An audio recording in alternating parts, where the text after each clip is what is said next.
দেখি আপনার ইসলামিক জ্ঞান কতটা। চারটির মধ্যে কয়টি সঠিক উত্তর দিতে পারেন কমেন্টে জানাতে ভুলবেন না। প্রশ্ন ১।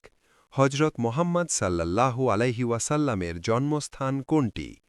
এ Medina, B Mecca, C Taif. সঠিক উত্তর বি মক্কা। প্রশ্ন ২। কুরআন শরীফে মোট কয়টি পারা আছে? এ ২০টি, বি ৩০টি, সি ৪০টি। সঠিক উত্তর বি ৩০টি। প্রশ্ন ৩। ইসলামের দ্বিতীয় খলিফা কে ছিলেন?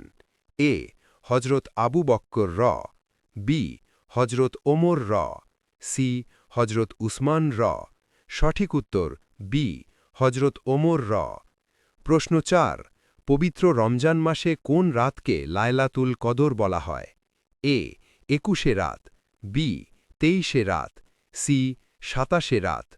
সঠিক উত্তর জানার আগে ভিডিওটা শেয়ার করে মানুষের কাছে পৌঁছে দেন। আপনার একটা শেয়ারের মাধ্যমে অন্য একজন ইসলামিক জ্ঞান সম্পর্কে জানতে পারবে।